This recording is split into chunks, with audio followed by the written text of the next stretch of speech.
Amen. Praise the Lord. Salamat po sa Diyos. Amen. Glory to God. Bago po tayo pumunta sa ating pangangaral ng salita ng Diyos, ay gusto po muna nating i-welcome si Brother Jerome. Jerome. Ayun, nandun po siya sa likod. Pwede po ba tumaya? Ayan. Invited po siya ni Brother. Welcome kayo dito, bro. Invited po siya ni Brother Christian. Ano po? Salamat sa patuloy na pag-iimbita, Brother Christian. Patuloy po nating ibahagi ang ating pananampalataya kay Jesus sa ating Panginoon. Ano po? Hallelujah. Kung meron po kayong mga Biblia, ay buksan po natin sa Luke chapter 24, verses 1 up to 8. Hallelujah. We're celebrating po yung Resurrection Sunday. Glory to God.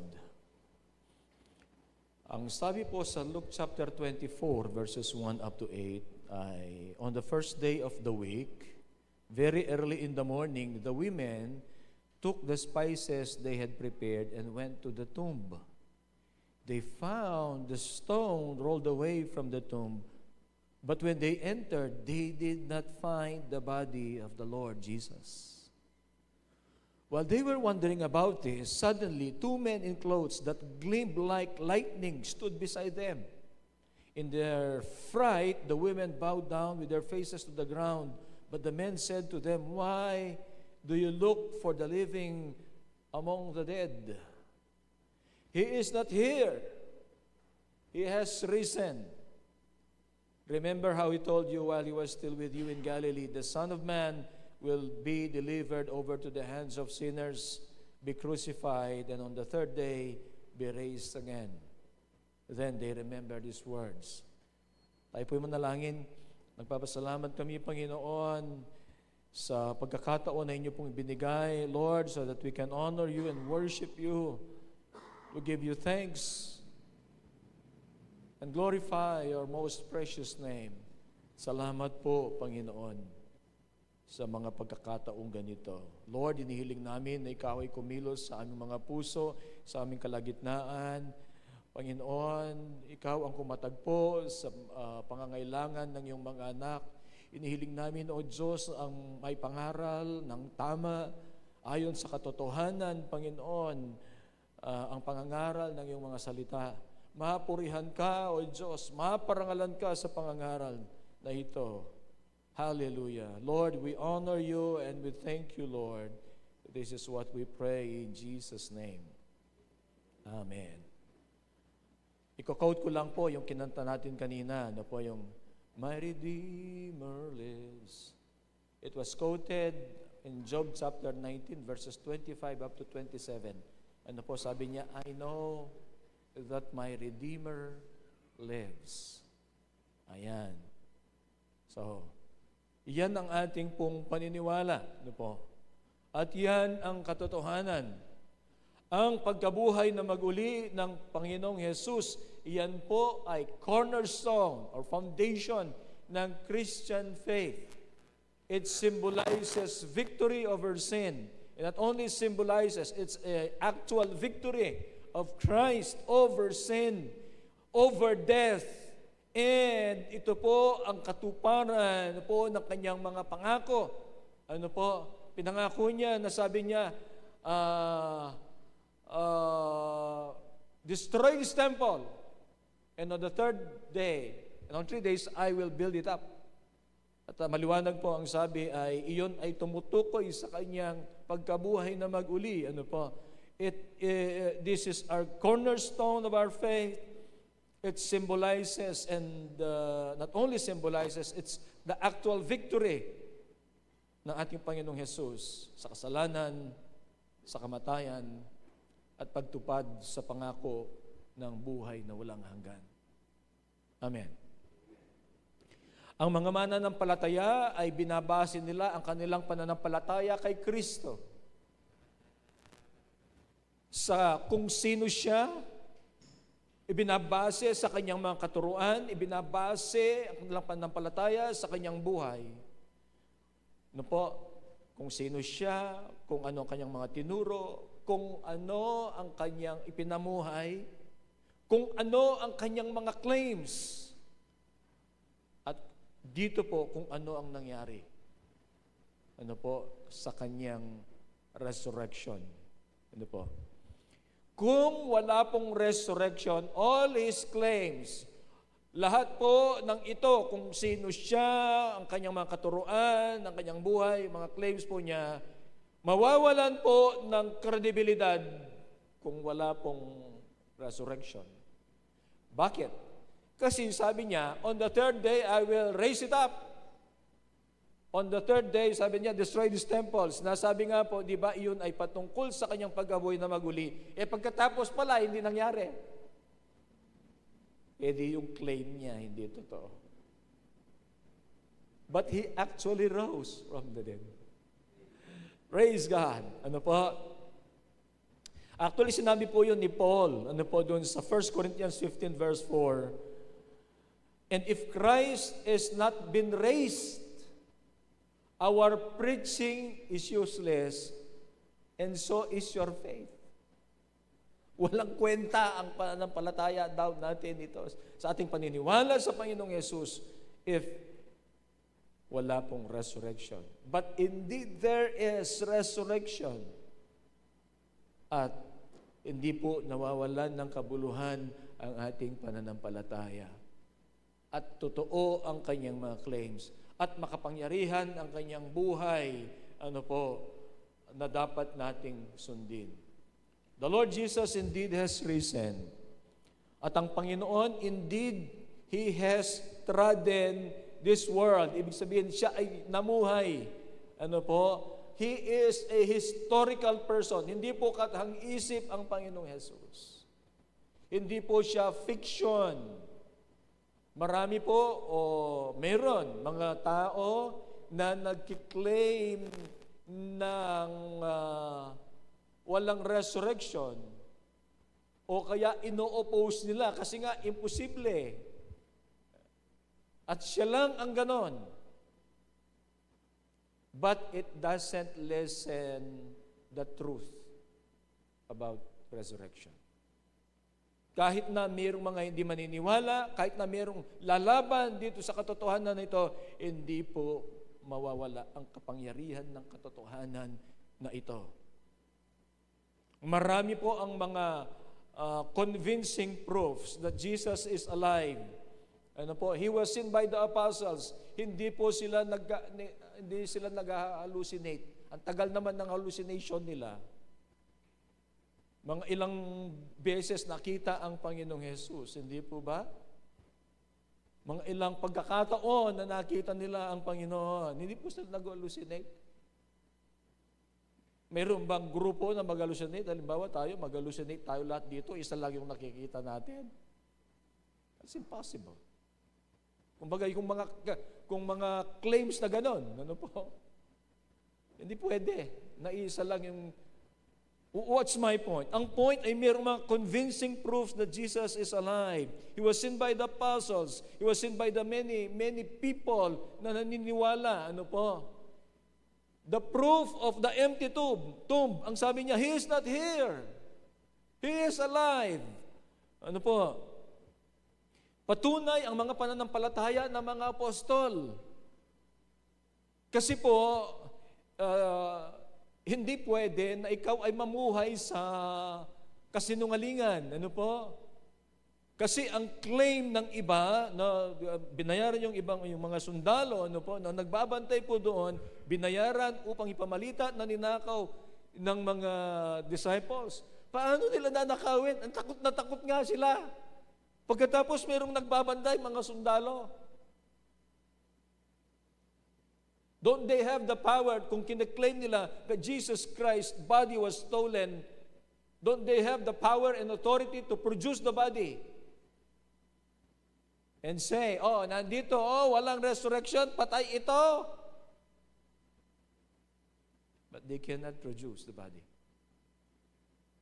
Indeed, ang sabi po, He is not here. There is an empty tomb. Ano po? Amen. Palakpakan po natin ang Panginoon. Amen. They have, the apostles, balikan natin, they have sacrificed themselves for this truth.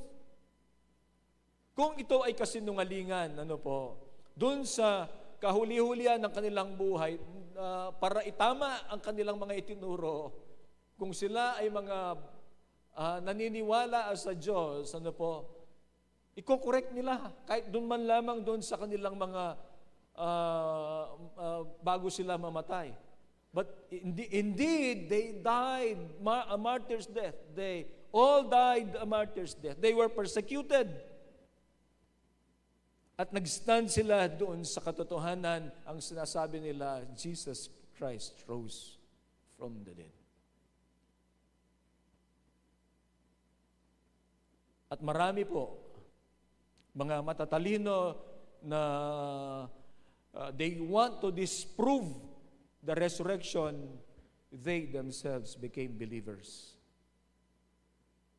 Ang katotohanan na ito, na pinaniniwalaan natin, it should strengthen and make our faith firm in Jesus Christ. It should strengthen and make our faith firm in our hope that our service in the Lord is not in vain. Because Jesus is alive. Therefore, my dear brothers and sisters, stand firm. Let nothing move you. Always give yourselves fully to the work of the Lord, because you know that your labor in the Lord is not in vain. Nandun po sa 1 Corinthians 15:58. Pero bago po ang 1 Corinthians 15:58, yung mga verses bago yan, ang chapter na yan ay patungkol doon po sa resurrection ng Panginoon. Hallelujah. But what does resurrection mean to those who were before us, who believe in Jesus Christ, and for us today? Ano po? Ang mensahe po ay Jesus has risen. Ano po? The reality of the resurrection. Ang resurrection po ay real and true. It can stand, it can be proven and win in the court of law. Noon po, parati kong pag pinipreach ko ang about resurrection, ay binabanggit ko parati yung si Simon Greenleaf.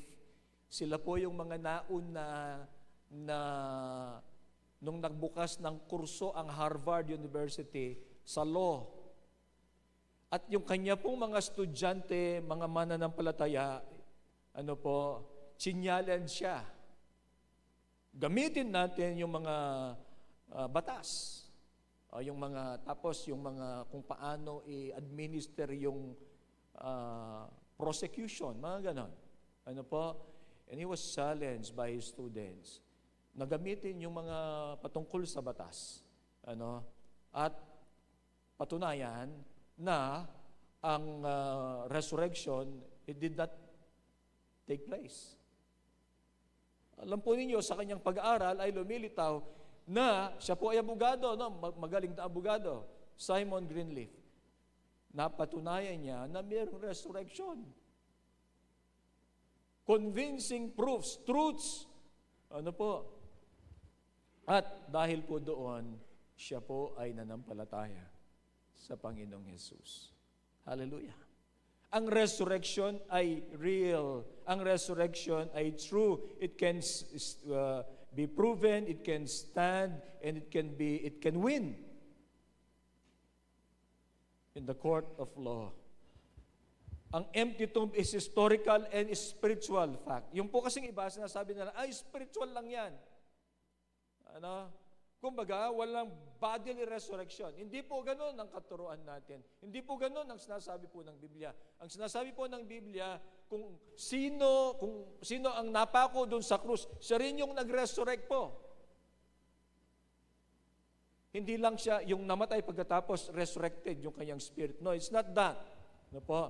It's historical and it's a spiritual fact. Ang sabi po ng angel po, He is not here, He has risen. Ito po ang foundation ng ating Christian faith, Christian hope. It is not only spiritual, it was physical and bodily. Ang resurrection, physical, bodily. Binigyan ng kumbaga, ang point po dito ay ganito. Nakikita ba yung mga espiritu?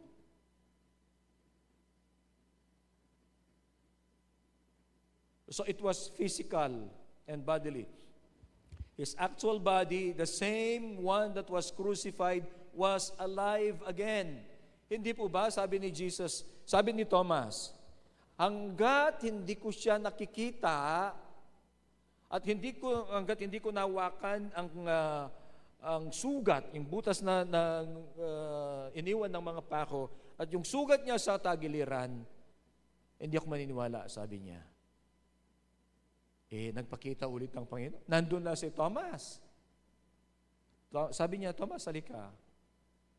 Tingnan mo ito. Pinakita niya yung sa kamay niya. Tapos sabi niya, hawakan mo yung sugat ko sa tagiliran. Jesus can be touched. Ibig sabihin, siya yan. He could be touched, he could be handled. He ate food with them. Hindi po ba? Kumain siya. Nung siya ulit, di ba? Nung papunta sa road to Emmaus, mayroong mga disciples noon, tapos in-invite siya pagkatapos nag-breaking of the bread ulit. Tapos nung nangingisda si Peter ulit, tapos ni-restore niya si Peter. Di ba nung pagbaba nila, nagluluto na siya ng fish? He could be touched, he could be handled. What's my point? Ang point po dito, bodily resurrection. He is alive.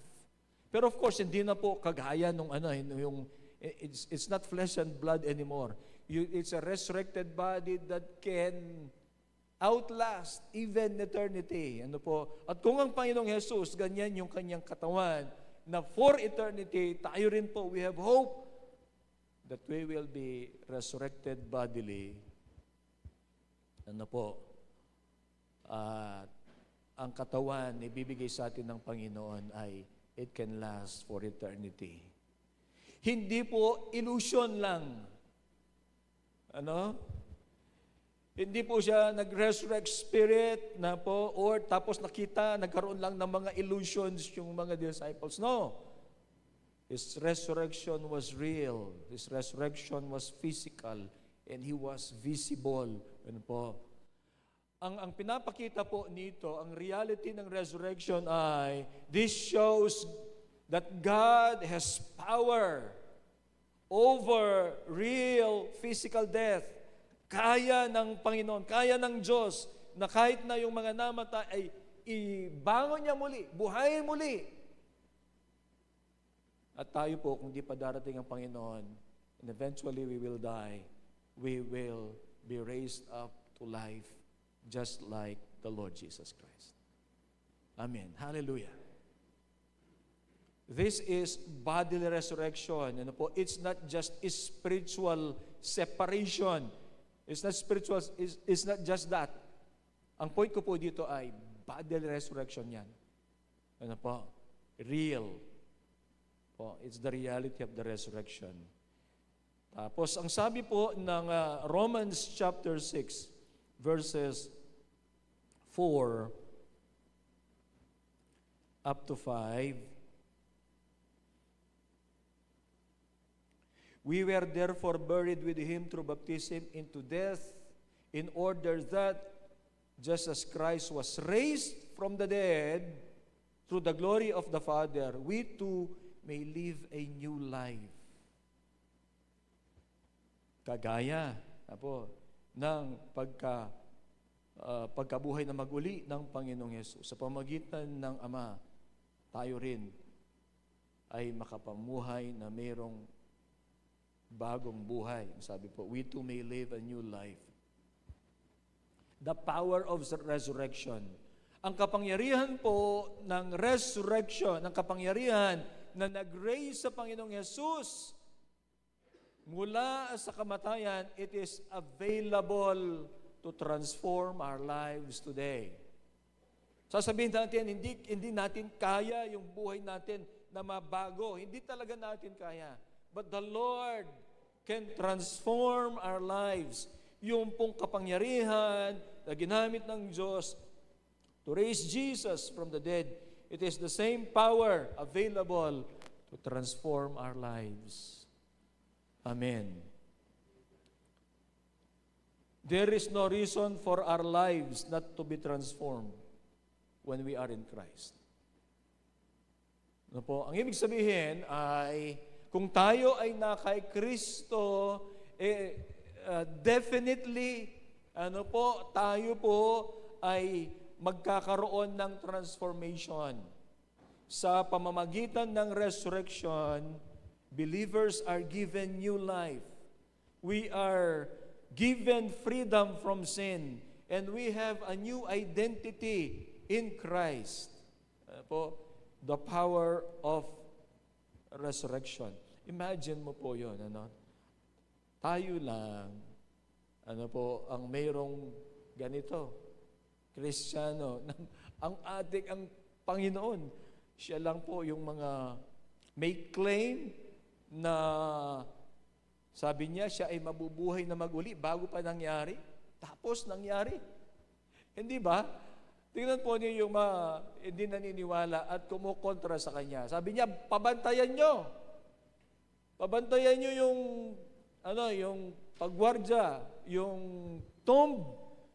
Kasi sabi niya, mabubuhay siya maguli. Kaya nga pinabantay, di ba? Pero mapipigilan ba ang kapangyarihan ng resurrection?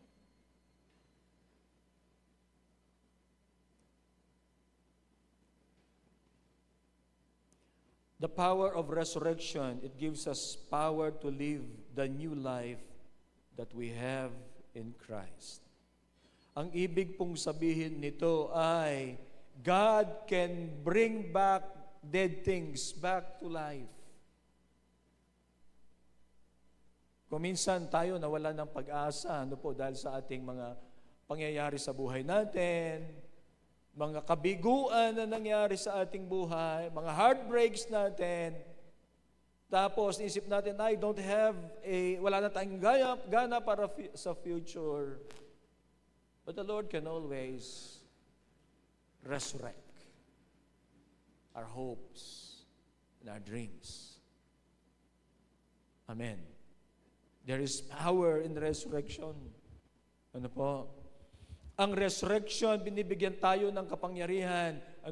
Lakas upang ang ating mga struggles ay ma-overcome natin. Yung pong mga pain in the past, we can overcome, we can start anew, to have a new life in Christ.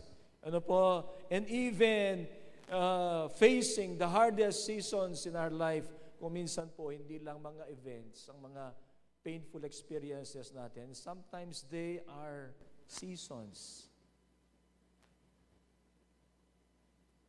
Seasons of life na kung minsan ay napakabigat. Pero with the resurrection power of Christ, of God, tayo po ay nabibigyan ng lakas upang ma-overcome po yan. There is power in that resurrection. And it's available sa atin. Pangatlo po, the hope of resurrection. Sa 1 Corinthians chapter 15, verses 20 up to 22. But Christ has indeed been raised from the dead.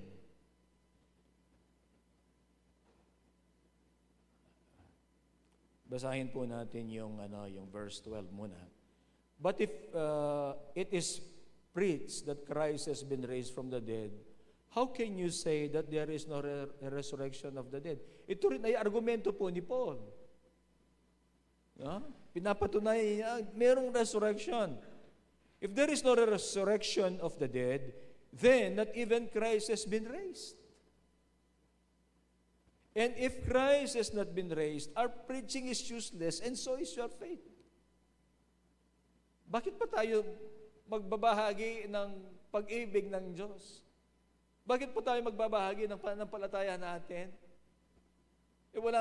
Magiging walang kwenta ito kung hindi nag-resurrect si Jesus.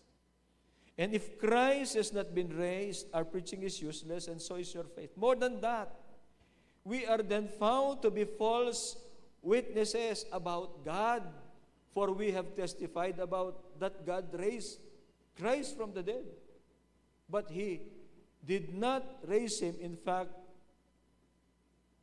but He did not raise Him if in fact the dead are not raised. For if the dead are not raised, then Christ has not been raised. Ang sinasabi po niya,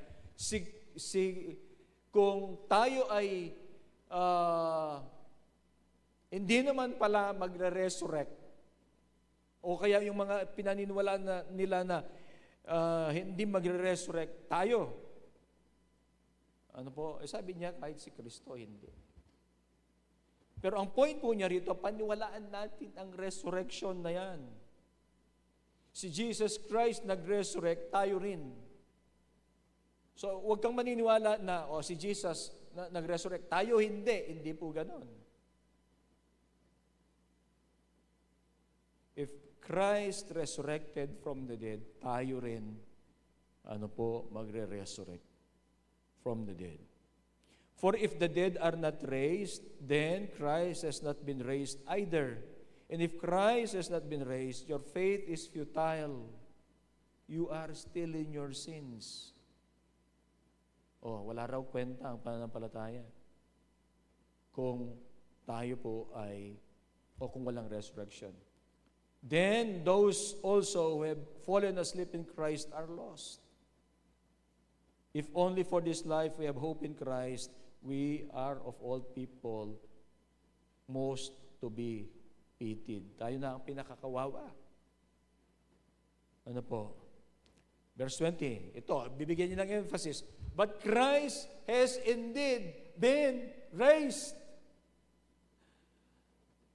the first fruits of those who have fallen asleep. The hope of resurrection. For since death came through a man, the resurrection of the dead comes also through a man. For as in Adam all die, so in Christ all will be made alive. We have hope of resurrection. Ang pag-asa po natin ay eternal life. At yan po ay katotohanan. Mararanasan natin. Meron tayong eternal life because of Jesus Christ and because He was raised from the dead.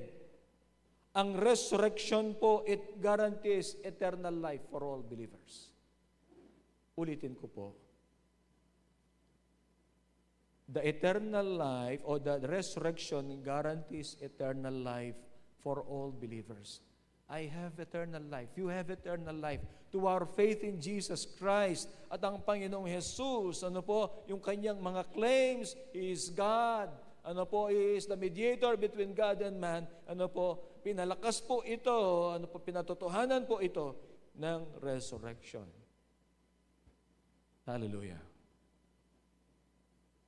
Walang dahilan na hindi po matransform ang mga buhay po natin kung tayo na kay Kristo. Para sa isang mananampalataya kay Kristo, ang kamatayan ay hindi po ang wakas. Praise God. For a believer in Christ, death is not the end. It is just the beginning of a better life in Christ. Amen. It is just the beginning of a better life sa piling po ng kanyang tagapagligtas, ng ating tagapagligtas. Death is not the end. Death is to experience the promises of Jesus of a better place. John 14, verses 1 up to 3. Sabi niya, do not let your hearts be troubled. You believe in God, believe also in me. My Father's house has many rooms. If that were not so, would I have told you that I am going there to prepare a place for you? And if I go and prepare a place for you, I will come back and take you to be with me, that you also may be where I am. Magagawa pa ito ng merong hangganan ng kanyang buhay? Magagawa ba niya ito? Jesus Christ is eternal. Hindi pa po siya nagre-resurrect dito, pinangako na niya. Sabi niya, babalik ako. Maganda ako ng lugar para sa inyo.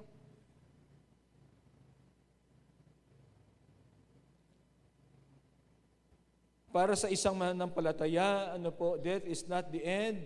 It is to experience the promises of Jesus. Kagaya po nito, sa John 14, may experience niya ang sinabi ni Jesus that Jesus has prepared a better place for the believer.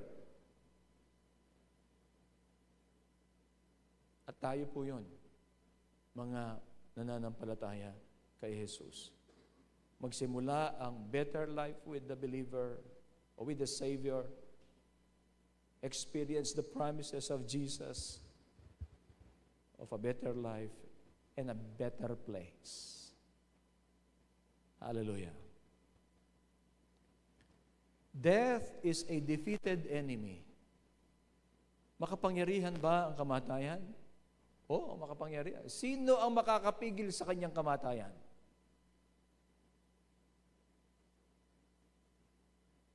Meron bang makakapigil sa kamatayan natin? Wala. Hindi natin mapipigilan yan. Kung hindi pa darating ang Panginoon. It's a reality. Hindi po ba? Pero salamat sa Panginoong Jesus. Siya lang, ang nakapagtagumpay. He is victorious over death. At yan po ay binibigay sa atin. And if He resurrected, we will resurrect. If He is victorious, we will be victorious. Death is a defeated enemy. Death is not the final say. Death is not the final word. Christ won over it. Amen. Hallelujah. We have hope beyond the grave. Imagine po natin, pag pinag-uusapan yung kamatayan, imagine, buhay ka ngayon, let's say, halimbawa, ako na lang, in 50 years time, para safe, in 50 years time, di pa dumarating ang Panginoon, kung ma-imagine mo, paano ka uubusin ng mga uod. Wala. Pero salamat sa Panginoon, hindi tayo magtatapos sa grave. Graves will be opened pag darating na ang Panginoong Jesus. We will be resurrected. And we will have a perfect makeup of our body that can last for eternity. The point here is, death is not the final word. Christ has won over it. Hallelujah. Our hope is in Christ, and our hope is beyond the grave. Even ang hope natin ay nandun pa sa susunod na buhay. Hallelujah. Ang future po natin, hindi lamang ang future natin pag pinag-uusapan kung anong magiging buhay natin, magiging maayos bang buhay natin dito. But I think, and I believe, future, hindi lamang yung dito. Ang future natin ay even in this afterlife, in And the future, kung pag-uusapan man natin yung buhay dito o sa susunod, our future is secure in Christ. Amen. At dahil po doon, nagbibigay ng kalakasan sa atin. Nagbibigay ng pag-asa sa atin. Nagbibigay ng tapang sa atin to continue to believe, to put our faith in Christ, in the resurrected Christ. Amen. Meron tayong pag-asa ng panibagong panimula sapagkat buhay ang Panginoong Jesus. He lives. Ang sabi po ng angel, bakit ninyo hinahanap ang buhay mula sa mga patay? He is not here. He is risen. Hallelujah. He lives. Sabi po ng awitin, because He lives, I can face tomorrow. Because He lives, all fear is gone. I know He holds the future. And life is worth the living because He lives. He is your God and Savior. He is your Lord and Savior. Life is worth the living because of Christ. Amen. Jesus lives. And because He lives, we also will live. Yan pong sabi ni Paul. Ano po? Because He is victorious, we will be victorious. Amen. Ang resurrection po ay hindi lamang balita o katotohanan na dapat nating paniwalaan. Praise God, pinaniniwalaan po natin. Amen? Niniwala po tayo sa resurrection. Amen? But it is not just news or truth to believe. It is a message to share.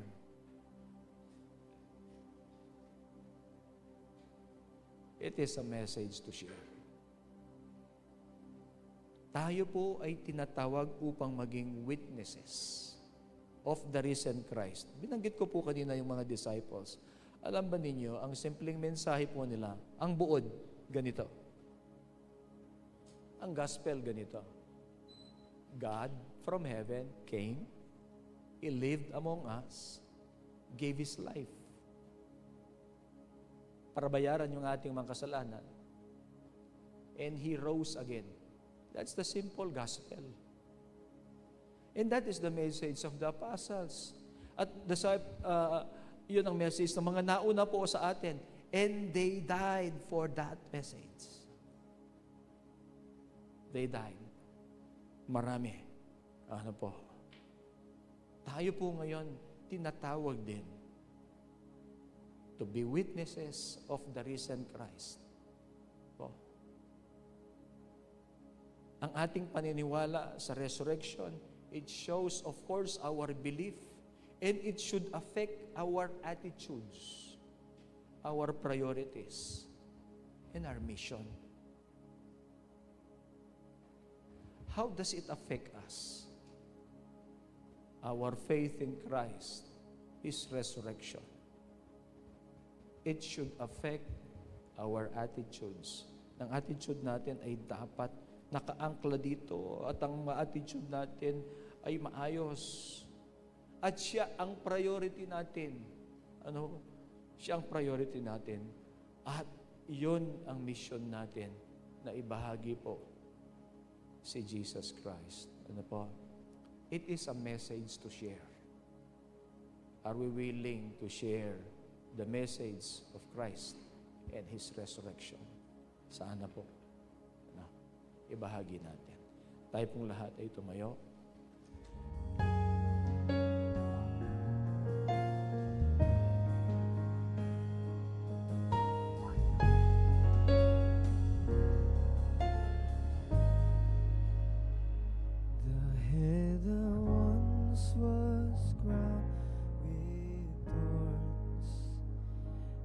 Crowned with glory now, the Savior knelt to wash our feet.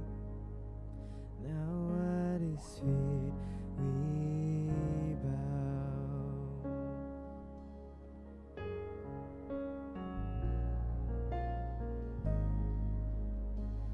The one who wore our sin and shame, now robed in majesty, the radiance of perfect love now shines for all to see.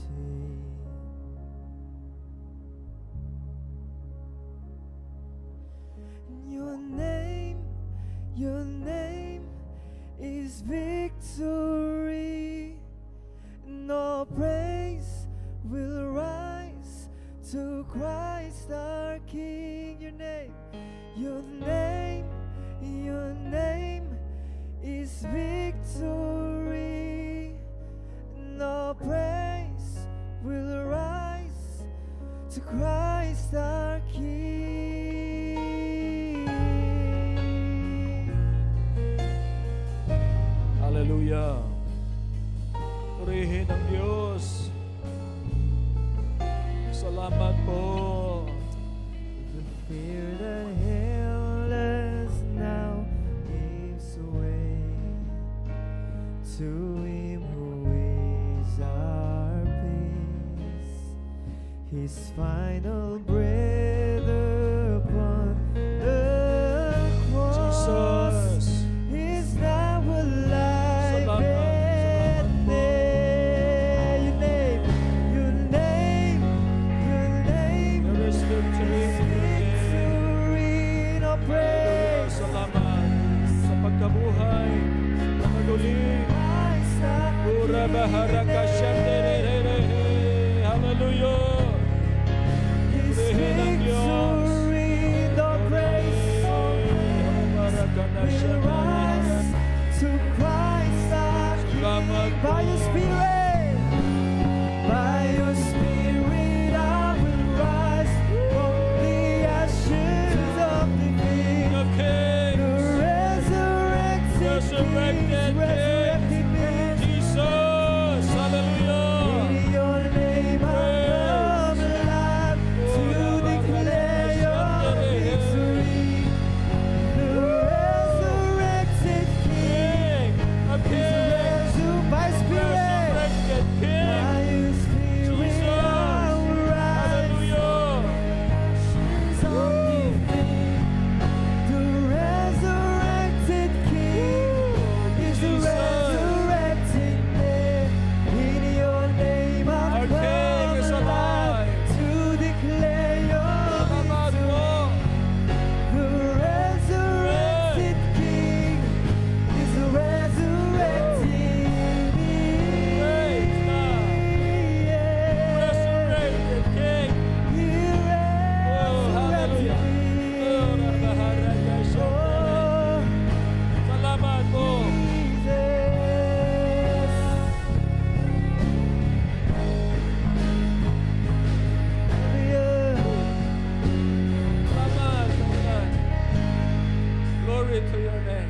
Somber soldiers Salamat watch po. in vain, was borrowed for 3 Hallelujah, days. hallelujah. His body there would not remain. Our God has robbed the grave. Our King. Our God has robbed the Our God, grave. our Lord, our Savior, King of Kings, Lord of Lords, Is Your resurrected King. name Hallelujah. is victory. Thank you, Lord, All for the victory. praise will rise to Hallelujah. Christ our King. Name. Hallelujah.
Hallelujah. In your name I come alive to declare.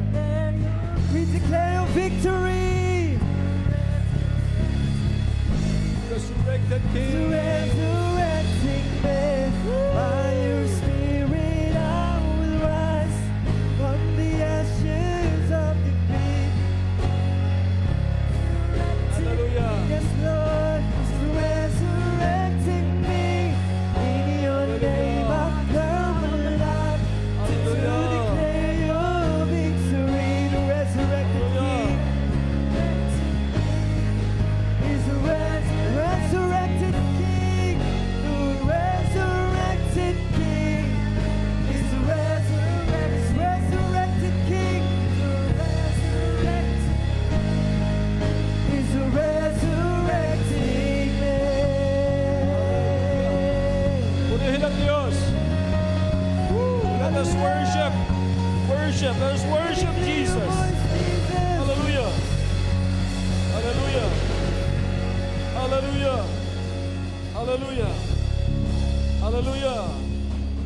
Hallelujah. Hallelujah. Hallelujah. Hallelujah. Hallelujah. Hallelujah. Our King, resurrected King, resurrected Lord, Ikaw ay buhay magpakailanman. Salamat po. From eternity, you are alive. But you chose to give your life. But death cannot hold you. Thank you for the resurrection. Our faith is true. Our faith is not futile. Thank you, Lord. Pwede naming harapin ng bawat araw na mayroong pag-asa at pananagumpay, Panginoon. Hallelujah. Patuloy, O Diyos, Ikaw ang kumilos sa aming mga buhay. You put this faith in our hearts, Lord, that Christ is resurrected and that He is in control and that He is our hope and that we will live forever because of Him. Hallelujah. Thank you, Lord. Thank you, Lord. We honor you, Lord. We praise you. Salamat po. Panginoon, ang inyo pong mga anak na narito, pagpalain mo po sila para nasan ang biyaya ng aming Panginoong Hesukristo, ang pag-ibig ng Ama, at ang pagkikiisa ng banal na Espiritu. Amen. Amen. Amen. God bless everyone po. Bless everyone.